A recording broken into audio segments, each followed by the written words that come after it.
So this lecture is going to be called, something like this. And what that means is basically that I'm gonna, most of the things aren't gonna apply to you, but I'm still gonna state it like you should do it like this. And part one is about my background as a game developer. And it of course starts out with a large section called failure. So basically when I was, I don't know, apparently 94, according to the presentation, I got click and play from my parents to develop games with. So I started out trying to create like an asteroids clone. I couldn't find the original project, so I kind of like created this just to show you how ugly it was. It failed, of course, because I lost motivation quite early. But since what I concluded was perhaps I should try like a larger game instead, because this was just such a boring game, so I didn't find inspiration to finish it. So can anyone guess what my next project would be? RPG? Yes. And I guess I spent like 2 years just trying to create huge RPGs. And I guess I just kept like planning and writing like papers how I wanted the game world to be. And after a year first, I kind of realized that I had all these things in my brain. And on my hard drive, I actually just had a few characters and sprites. And that was like 1 year of development time. I had done nothing. I had just been planning. So I kind of gave up that dream. I was obviously not capable of creating a game. So I got into music instead. Started out with Fast Tracker 2 and moved on to sequencers, and which was really fun. I learned a lot about like music and sound editing and like how to mix stuff together. And basically one day after that, I kind of like started to think, perhaps the size of the game isn't what expresses me as a game developer. Perhaps it's not like the ultimate thing. It might not even be like an RPG. It might be like a really small game with just the right feeling. So by then I had got into this music community to learn all this software. It's called Mod Archive, and I owe the people who hang around there everything I know about music. So I created a game about them. It's called the Mod Archive Story, which is kind of a ball bouncing game, 2-dimensional with 4 levels. And I got help with the community members from the music place to do the music. I continued to a game called Operator Status, which is connected to the first game, and I bet you can figure out how. And where I tried to make a larger game world and better quality music. From there, I moved on to Within a Deep Forest, which I abandoned this whole chat room idea about the game story, because this is the first game I actually thought could be good for just normal people as well. And I guess it worked out really well, because that game became quite known. From there, I moved to Knyt, which is this atmospheric. I wanted to create a game accessible for everybody, and kind of made it kind of simple and just about the atmosphere and nothing else. Finally, I moved on to Knyt Stories, which is the first project when I tried to involve a whole community into both the process of creating it and designing levels for it. So I started out with a level editor for this game. And I guess then finally I got involved. The Night Sky is a game, that's the game that's coming out on the Nintendo Wii, which actually started out just as an experiment. I wanted to try to learn physics. And I kind of got the hang of it. And I got in touch with Asthmatic Kitty Records. They were interested in me for creating a game that would promote their music. And I said yes, and got in touch with this awesome composer named Chris Schlarb. So we got started, and I was pretty soon felt like, yeah, this is a good game. And then Nicklas got involved, I got contacted and got the question if I wanted to develop something for the Wii. So I suggested this game, and of course started to add a lot more new levels to it.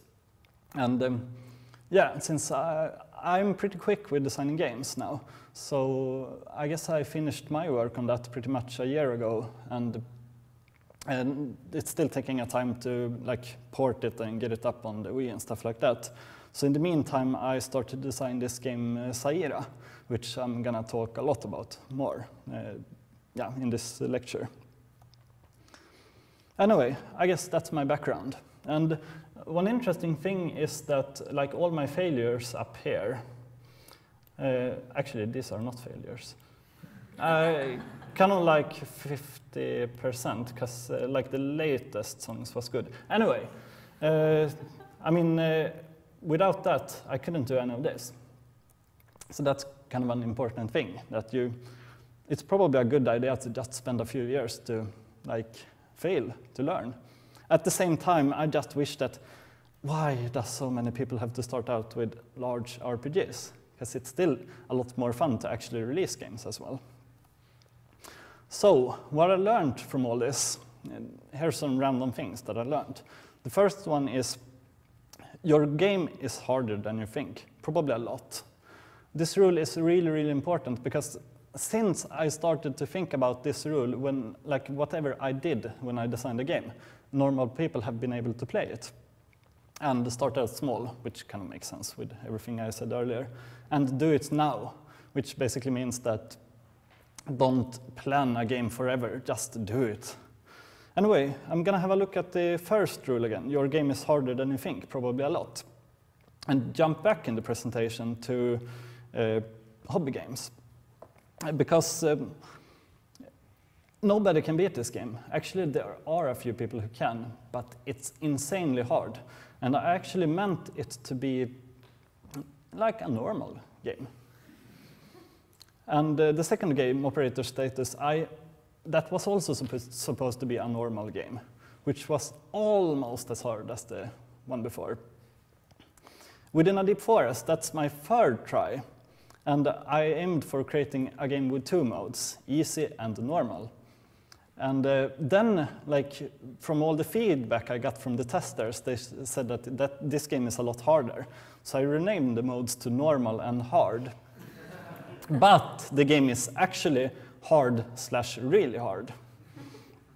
And by this time, I guess I figured out, something just struck me, this idea that, okay, so if I think that my game is easy, then I should probably imagine that people who aren't me, who haven't designed the game, thinks it's actually a step harder, like normal. And then I name it one step harder than that. And I've done that for every game and after that, and it have worked out perfectly. Knut was meant to be easy, so I aimed for just silly, stupid easy. And it became easy. Knut Stories was meant to have multiple difficulties, but I used the same trick. Just name the stuff 2 steps harder than I thought it was. And everybody responded that liked it. It was nicely configured. In Night Sky, I tried to create a hard game, which I was successful about. And Nicklas kind of wanted the game to work for everybody, not just skilled players. So they asked me to add a normal or easy mode to the game, which I did, and it matches that difficulty. And Sayyida, I aimed for a quite hard game, but you would, if you would try to beat every level, you would in the end still get it, so you wouldn't get completely stuck. And for most players, that's how the game went. So yeah, it's a good rule. And then another thing about, another important thing I learned was how to get work done, since I had spent so much time failing. So, for example, if you have read this book about success, if you have like planned your game out carefully, if you have written design documents, if you have drawn like sketches over the game, how it's gonna be, and if you have drawn like a placeholder sprite, which is later gonna be replaced by an actual sprite, and then you have created one actual sprite for the game, and then you have a lot of inspiration, and then you have a point system that tries to like help you get work done, then you have actually accomplished one sprite to your game.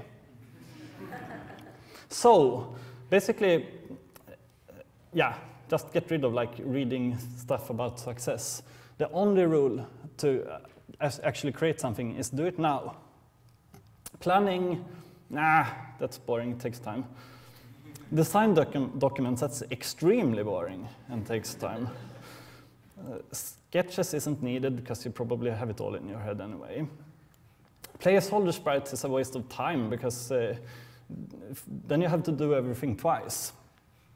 The sprite is actually quite nice to do.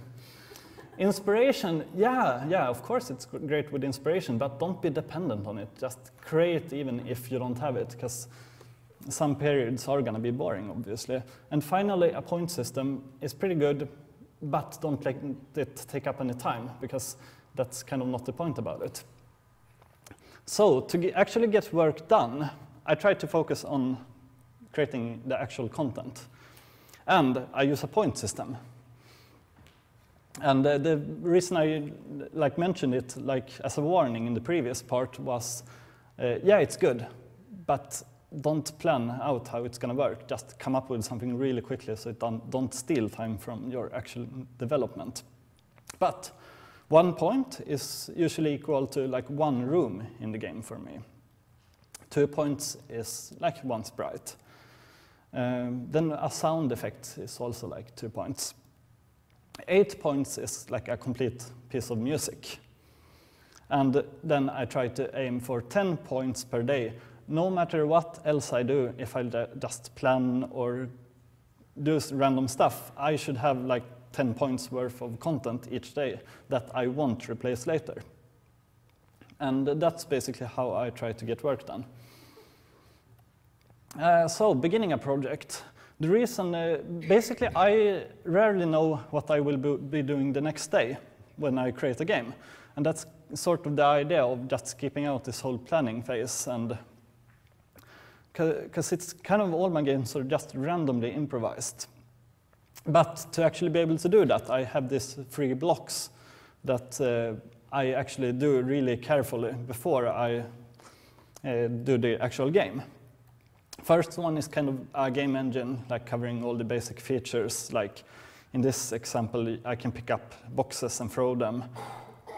Hit a switch, yeah, pick up enemies. It's basically a Super Mario Bros. 2 clone. So I try to cover all the features I need in the game with just blocks. Next up is basically a bunch of style rules, like a nice color palette that I like, and another one, like how should it differ if the background is dark or like bright. Then a bunch of rules like solid colored areas, simple lined patterns, or like how it should actually be shaded. And then I also have like rules what I shouldn't do, like textures, seamless textures, or outlines or gradients. From there I draw a few backgrounds and try to tile them and just set it all up how it should look. Like some example sprites that I also use in the real game.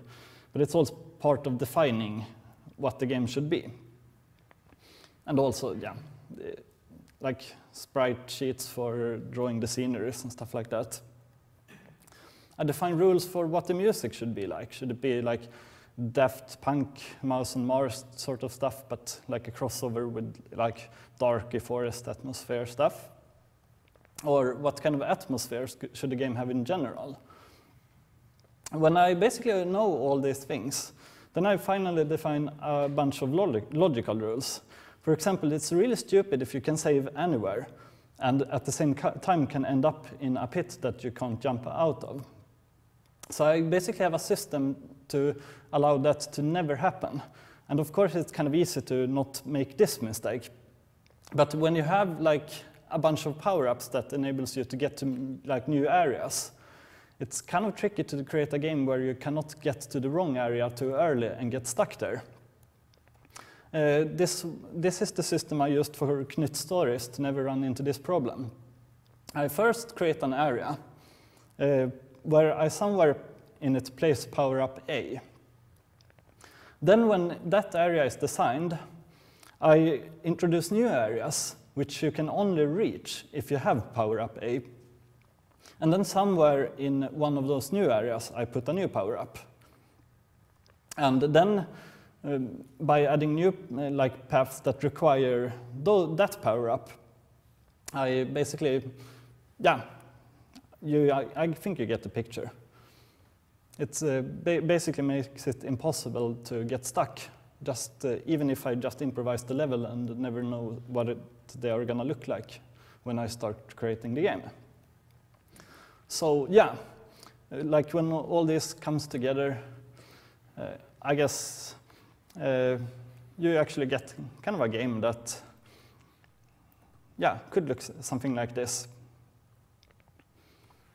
And yeah, I don't even have to know what I'm going to do the next day. I just create more levels and music, and it all fits and works.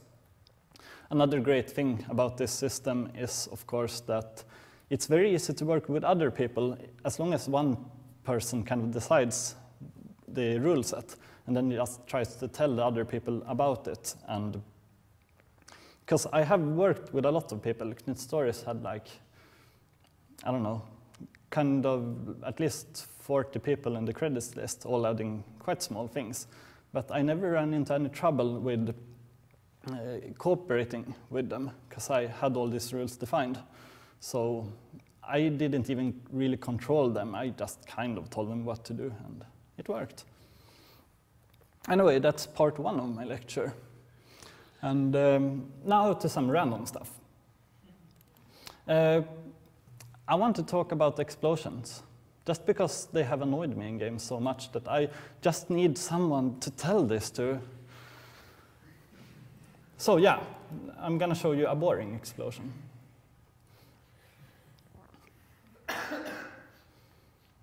Yeah, VLC takes some time to load. I don't know why. It's not even loading, it's just waiting. No, it's just like a delay.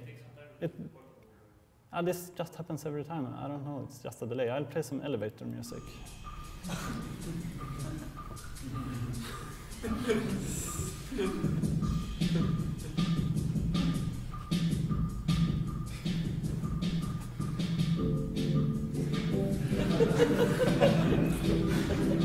Oh, there it is. So yeah, I should jump to, like, I ripped this off YouTube, so I should find like 2 minutes into this. Let's see here. That's 1 minute. I'm going to reduce the volume as well, because that was a bit annoying. 2 minutes. Okay, boring explosion. Can you take us there? One.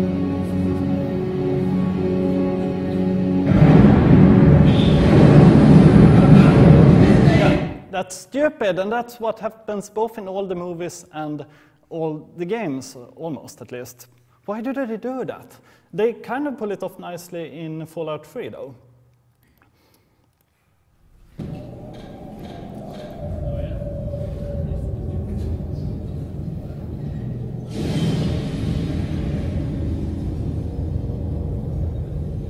Yeah, it kind of feels a bit more like scary. But let's have a look at a real explosion.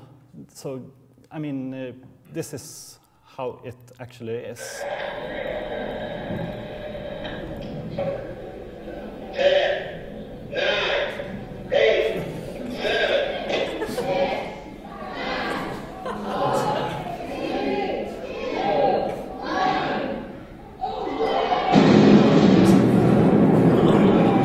1. Okay. So, can you guess what they did right in the real explosion? Exactly, the speed of sound is not equal to the speed of light.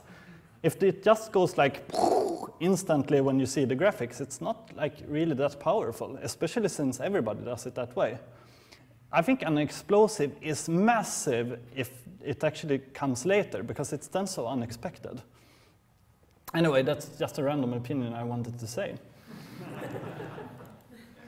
And let's move on to part 2 of the lecture. Sayyida is, yeah, my new game. Has anyone tried it? Yeah, one person. Should I show some like footage of it? Yes.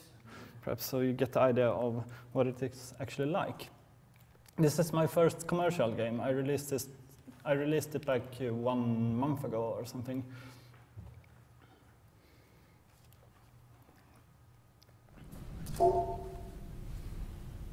It's kind of an atmospheric kind of puzzle platformer where you,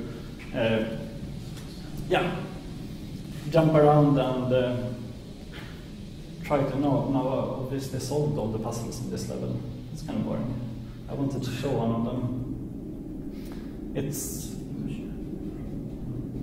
basically devices like this that you operate and try to like understand what they do. And it's also, I tried to make it into a very like atmospheric platformer where kind of the music would come and go and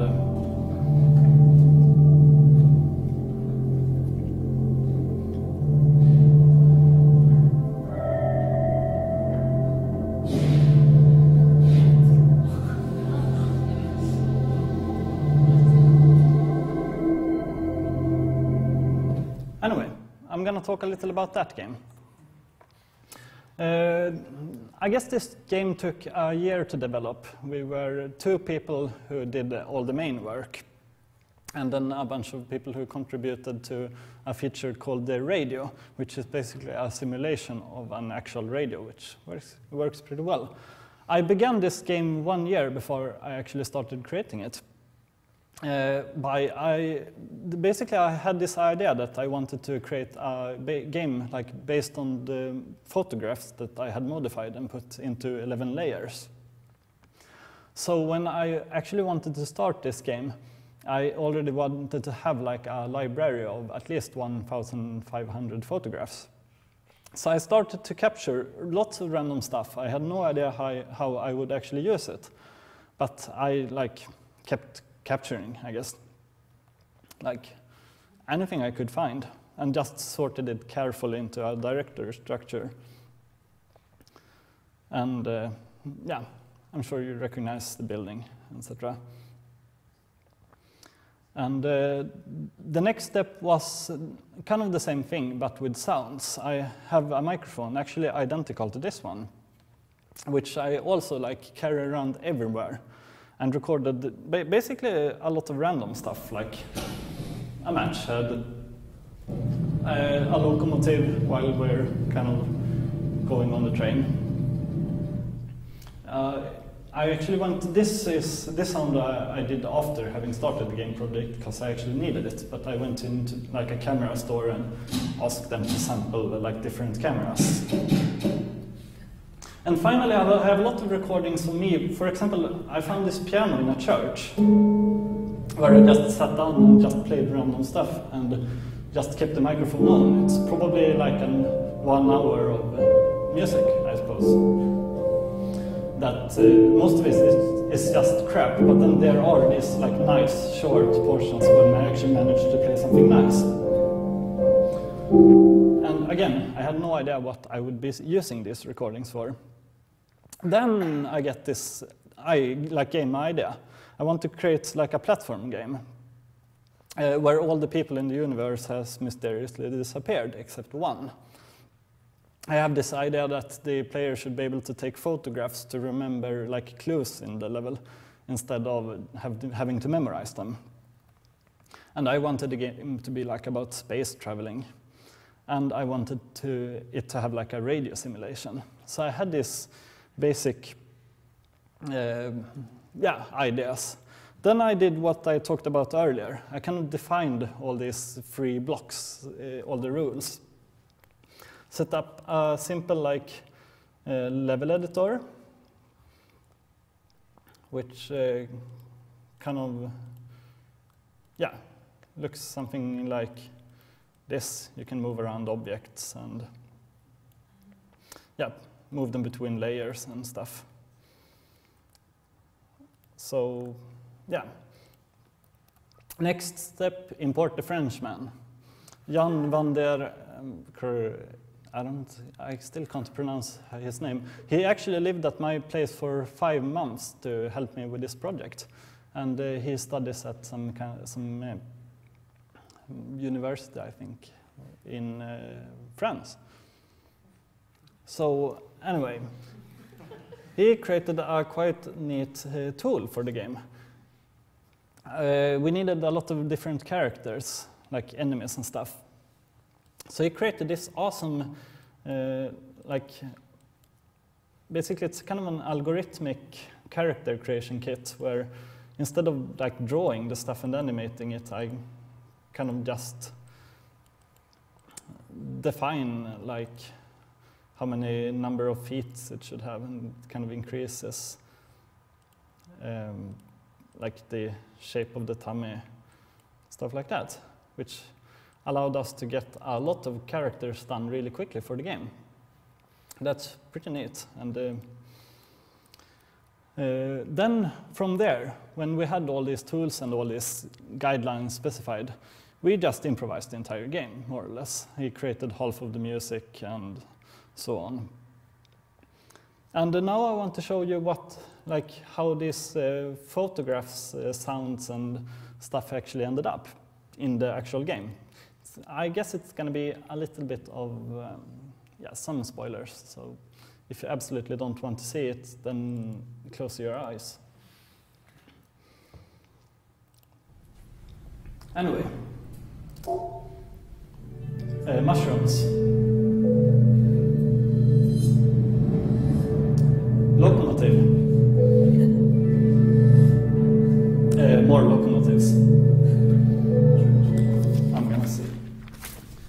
And oh wait, I should have had more battery power. Another thing I wanted to show you, but I actually have to pick up a power just to show you that.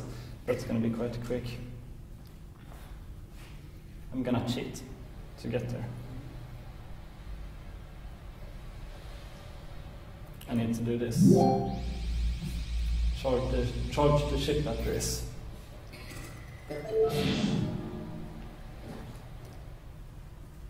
Anyway, more story. Blah blah blah. As you fly around in space, I tried to find a sound effect for a UFO that should work for flying between planets. And in the end came up with this, which is basically the locomotive. And it really works, I think. But then I added that sound after as well.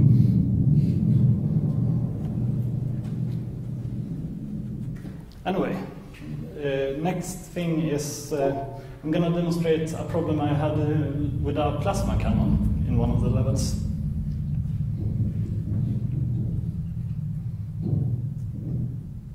There's these cannons.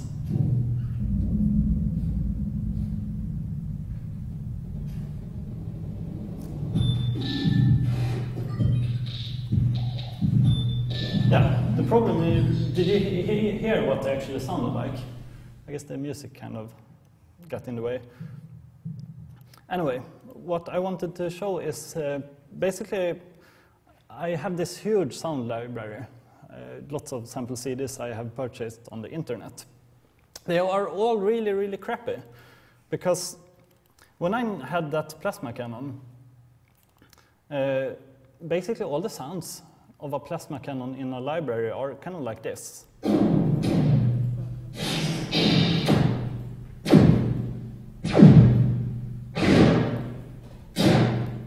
Which really sucks. You want these small plasma cannons just going. So basically, I took the matchstick, just a matchstick sound, and added that, and it worked perfectly, even without modification. What I learned from that, I suppose, is even if you have like this huge sound library as I do, the chance that you're actually going to get a good sound for what you want to have in this room is bigger than that you're going to find it in your sample library. And that have been proven true many times. So anyway, I'm going to show some more things.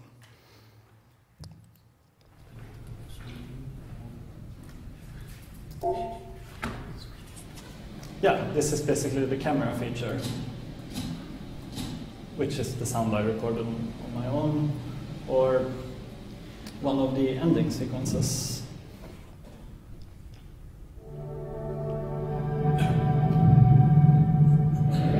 In this sequence, I actually just like scanned through all my like recordings of different things I had just picked up at random occasions. Found this like piano piece out of like the huge recording and just put it in the game. Here's more use of the photographs as well.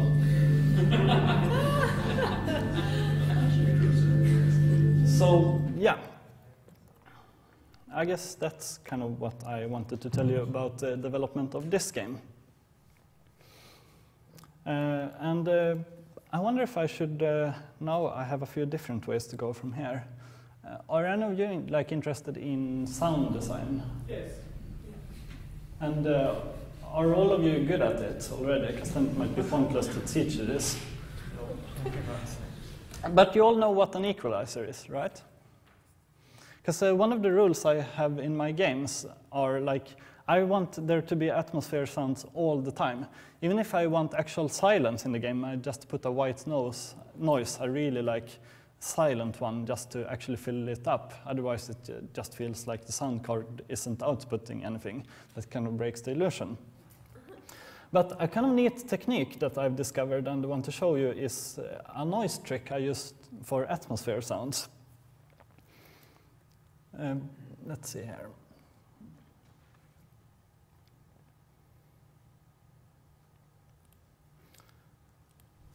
So this is the sound, the basic sound. And I enabled the equalizer. And then I have a bunch of like different profiles in it. The cave profile, the sound profile, the strong wind profile,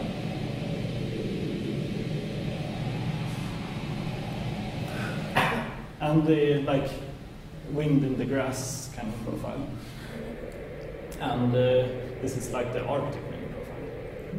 What's kind of to add more life to it, there's actually I use a second equalizer, which I'm going to enable now, which does, you see down here, it kind of moves around and adds more movement to the sound. So out of that you can actually get lots of neat like atmosphere sound just out of white noise. But the second part of the trick is that this actually works really, really well on actual wind recordings too, which basically means that even wind recordings are kind of expensive in libraries. So it's kind of nice to be able to if you have a really, really good like wind in the trees sound that you like, but wish that it sounded more like a sand sound, then I guess you can just import that sample instead. And just like, now I'm going to go for the flat preset. Is there no sound? All right, I just could cut the beginning away.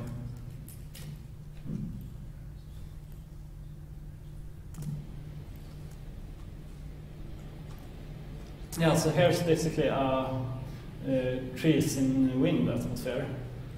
And the same trick worked, I guess. I just have to increase the volume. It's a bit silent.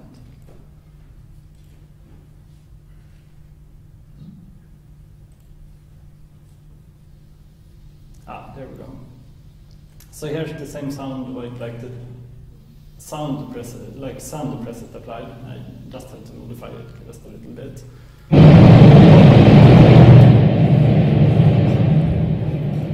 Or like the strong wind preset. Or the like Yeah, I think you get the idea. Right, so that's what I wanted to show you. Like a bunch of equalizer presets, just put any sound in there and just turn it into like these different sounds you need.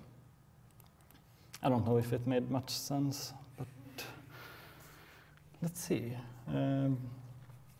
Part 3 of the lecture, which is about the community, which is awesome.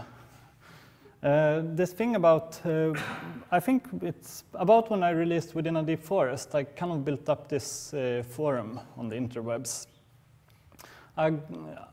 Yeah, a lot of people who liked the game came by, which is kind of neat because you make a lot of friends. That's actually where I met Jan, who wanted to compose music for my games. And anyway, having a community is so fantastic because you have like these dedicated people who, as soon as you're about to release a game, they will like search it for bugs for free just because they want to play it earlier than anyone else.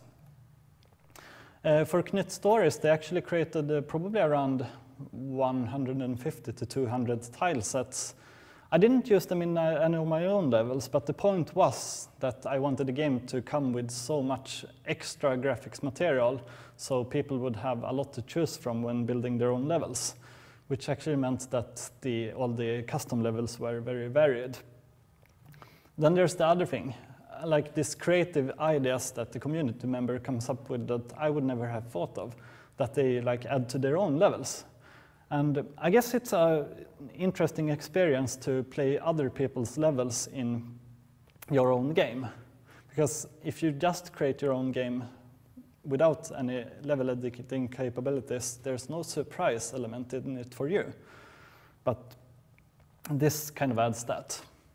Another great thing about the community is that all the members comes with like all these awesome ideas. And that I never have to document anything. I mean, I just get this level editor out completely without instructions, and the other people will just document the shit out of it, which is awesome. It kind of saves me so much work. And just because they like the games.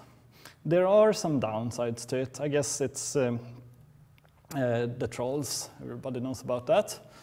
And like the time needed to administrate the forums. All the mails, particularly those from people who just liked my previous game, but don't like my last released game. And they feel they have to tell it to me in person. They actually send it in form of like private messages instead of just posting it on the forums. That can be quite annoying. And the fact that all this eats up time, and time is needed to develop the games. So the workarounds are, of course, pretend that there's no problem, which kind of works for most of the time, and get some help, get somebody else to administrate it for you. And I don't even run my own forums anymore. I just have this like awesome team of administrators and moderators who do all the work. They even moderate me when I do something they don't agree with, but whatever. And I suppose that pretty much conclude what I had to say.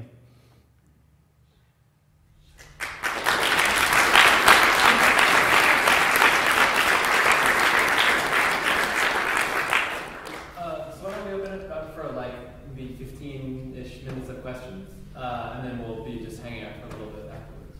That's Yeah. So in the same way as you have audio tips, do you have any programming tips for programmers? Basically, I use Multimedia Fusion too, so a lot of people would call me lame if I said I was a programmer. But generally speaking, I suppose it's like to just be organized, do it carefully and comment it. How do you finance your work? Sorry? How do you finance your work? Previously, I actually worked at like a place where I helped out intellectually handicapped people writing a newspaper, and did kind of the same time I did these games. Now, since the release of Sayyida, I'm trying to make a living out of it, but I don't know how it will turn out. Might not work. But it's a good sign at least that I've released my first game, getting it out on Steam soon, and having this WiiWare game coming like as soon as the porting is done.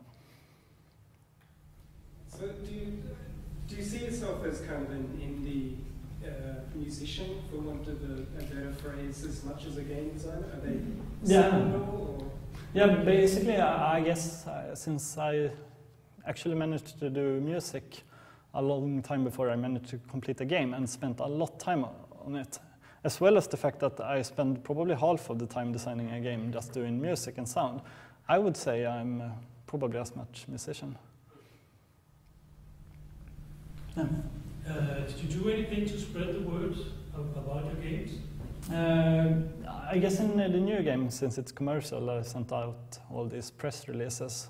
But in the previous ones, they got popular just because people told each other about the game.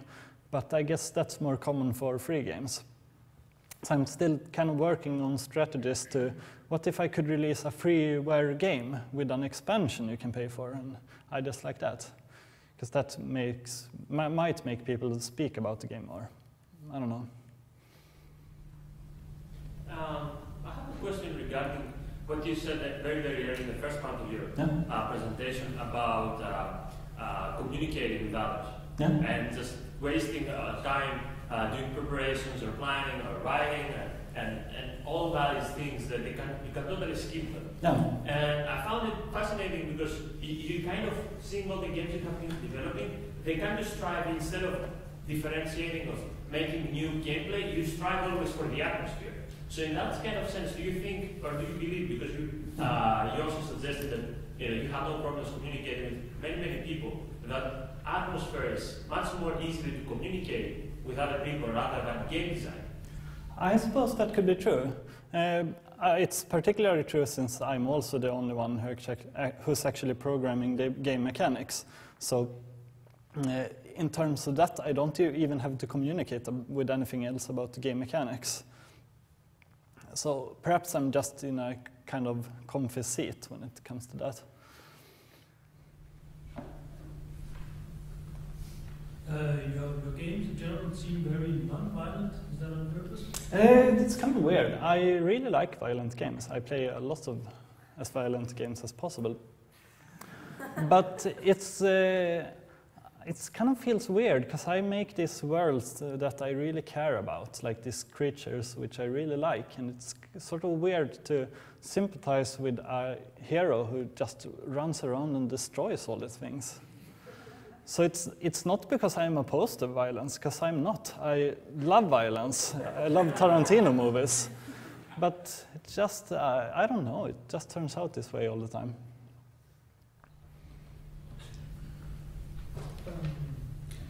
I do think it's important that people know that you are the author.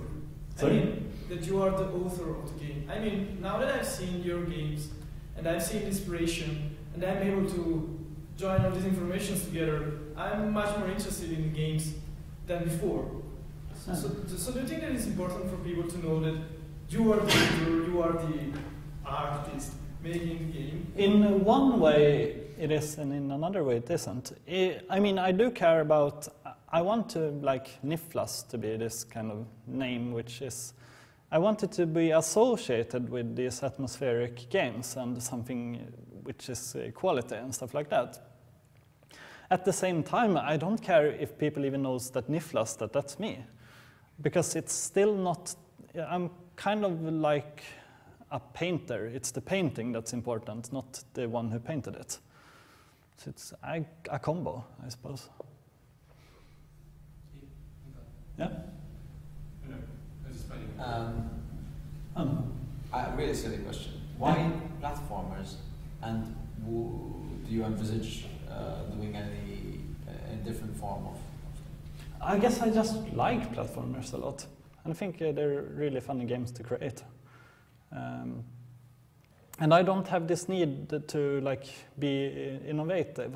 I don't want to create a new game mechanic every time. I kind of just do what I like, I guess.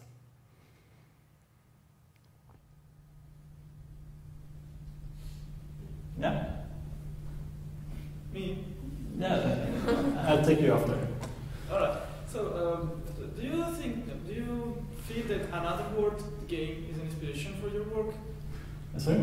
The game Another World. When I've seen your games, the first game that popped into my mind is Another World, which is known in the USA as Out of This World. The funny thing is that a lot of people say this.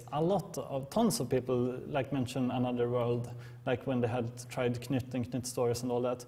So sometime after the release of Knut Stories, I had to play that game just to see what game it was that everybody was talking about. And and it was a really, really, really good game. But I didn't know about it before Knut Stories. I also think it's very different, actually. Yeah. The mechanics are so different. But I can understand why people see the similarities, though. Like this whole exploration thing. I don't know. It makes sense, though. So I was just wondering how you feel about, because I started to have a look at Mass Effect 2 yesterday. Yeah. And it was interesting after the game jam to see something on the other end of the scale of development. And I was wondering how you feel about what particularly impersonal introductions and cutscenes and gameplay experiences that I felt in Mass Effect 2 compared with very personal things in your game.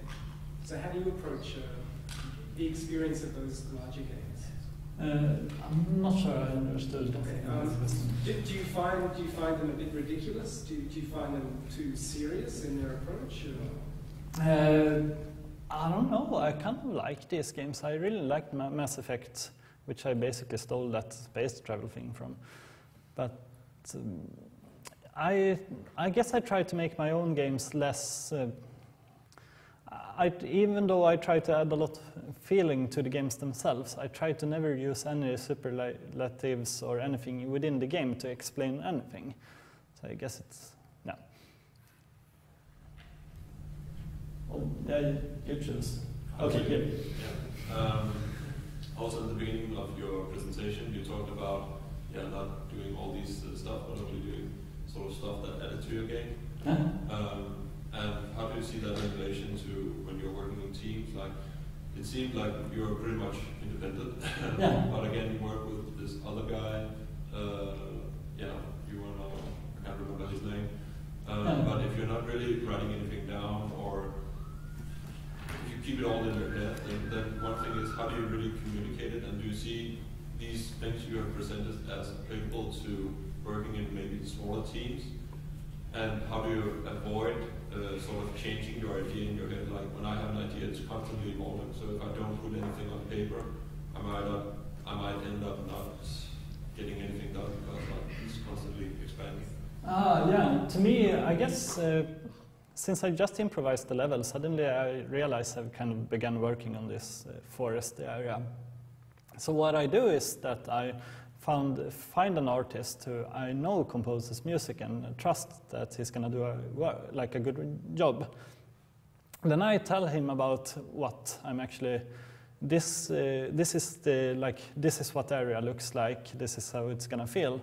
And would you like to compose a song for it? Then I have no idea, no expectations of what the song is going to be like. But because it's a good musician, I trust it's going to be work well done. So I've never actually known what exactly I'm going to receive. I've just told the general guidelines. And so far, I think I can only remember 2 songs that didn't turn out that good. And my games probably have 100 songs altogether. So I guess that's how it works for me. Your latest projects are beginning to become a little bit more commercial. Do you feel that the freedom of the artistic creation is being kind of framed by the market, or by the kind of what if you're thinking on the more commercial way? I'm actually not going to let that happen, because to me, game development is a passion. And I mean, I can always get a normal job and do it on my spare time. So if people like what I do, then I'm going to try to make a living out of it. If it doesn't turn out to be work, then I guess it's better to keep it as a hobby, because I'm not this businessman who prioritizes money above all. To me, it's just creating something I'm really proud of and would like to communicate to the players.